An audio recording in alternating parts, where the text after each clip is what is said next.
Selamat datang saudara-saudari. Ya, hari ketiga ini kita mau belajar dua pengetahuan dalam iman. Kita mau belajar. Ya. Satu adalah ilmu deria. Iaitu kita menggunakan penglihatan, pendengaran, rasa, bau dan kesentuhan, iaitu adalah ilmu deria. Okey. Yang satu lagi adalah ilmu wahyu. Okey. Ini dua yang kita mau belajar mengenai pengetahuan. Ya. Kerana kita tahu juga bila Adam disuruh jangan makan buah pokok pengetahuan. Ya. Tetapi isterinya, Hawa sudah makan. Dan apa? Mereka mendapat pengetahuan. Tetapi apa pengetahuan ini? Adakah ia ilmu deria atau ilmu wahyu? Okey. Sungguh pentingnya kita mau masuk dalam Alkitab dan mencari ayat Tuhan. Ya. Kita mencari dalam 1 Korintius babak 2. 1 Korintius babak 2 ayat. Mari kita mencari 1 Korintius babak 2 ayat 4. Okey, ayat 4 berkata, "Aku tidak mengajar dan mengkabarkan berita baik itu dengan kata-kata menurut kebijaksanaan manusia. Tetapi aku menyampaikannya dengan cara yang membuktikan bahawa Roh Allah berkuasa. Oleh itu, kepercayaan kamu kepada Kristus tidak berdasarkan kebijaksanaan manusia, tetapi berdasarkan kuasa Allah."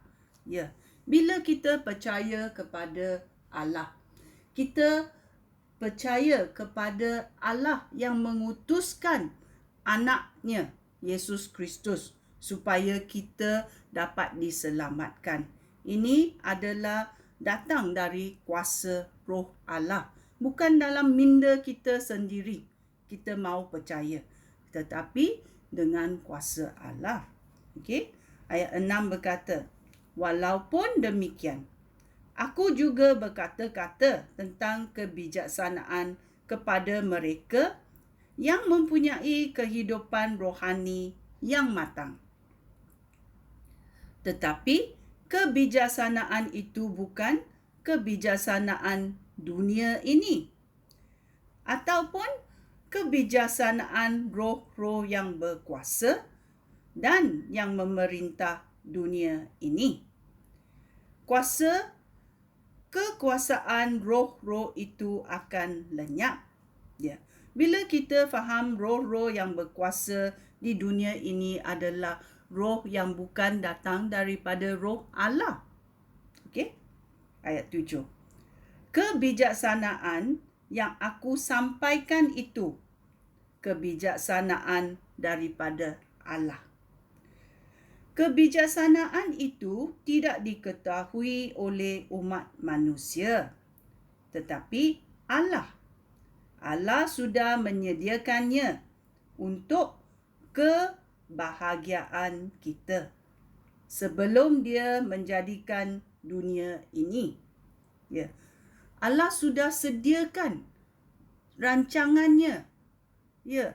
Bila Allah mencipta Adam dengan mirip Allah sendiri. Tetapi Tuhan memberi satu perintah. Jangan kamu makan pokok di tengah-tengah tempat ini. Tempat yang disediakan oleh Tuhan. Mengapa Tuhan berkata begitu? Kerana manusia yang dicipta oleh Tuhan itu adalah mirip Tuhan, ada kuasa Tuhan, tetapi satu yang Tuhan mengatakan, you tidak boleh buat begini. Mengapa? Kerana kalau dia tidak menurut perintah Tuhan, dia boleh jadi Tuhan lah. Ya ke? So, ada satu kesekatan yang Tuhan beri untuk manusia. Maukah kamu taat? Maukah kamu tidak taat? Apa yang Adam pilih?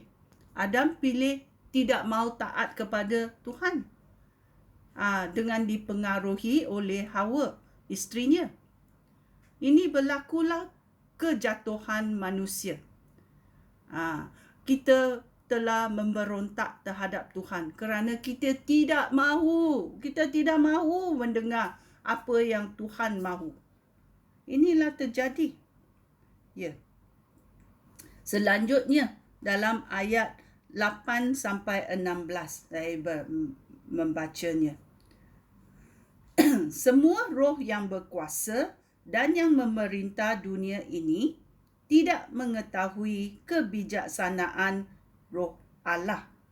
Seandainya roh-roh itu mengetahuinya, tentu roh-roh itu tidak akan menyalibkan Tuhan yang mulia, iaitu Yesus Kristus. Kerana Yesus Kristus disalibkan.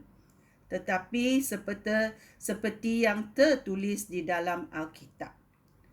Apa yang belum pernah dilihat atau didengar atau terlintas dalam fikiran manusia, itulah yang disediakan oleh Allah untuk orang yang mengasihi Dia.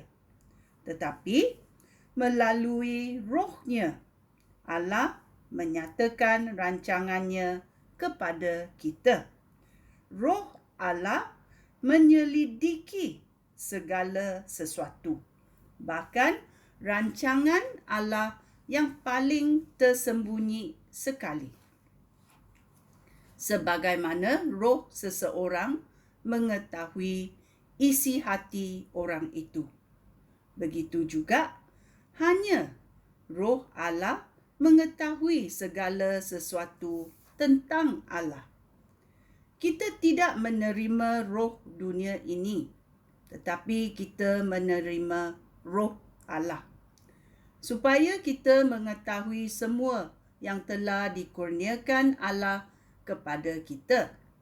Oleh itu, ketika kita menjelaskan hal-hal tentang Allah kepada orang yang mempunyai roh Allah, kami tidak berkata-kata menurut kebijaksanaan manusia, tetapi menurut ajaran roh Allah. Sesiapa yang tidak mempunyai roh Allah tidak dapat menerima kurnia daripada roh Allah. Kerana orang seperti itu tidak dapat memahami dan menganggapnya suatu kebodohan sahaja.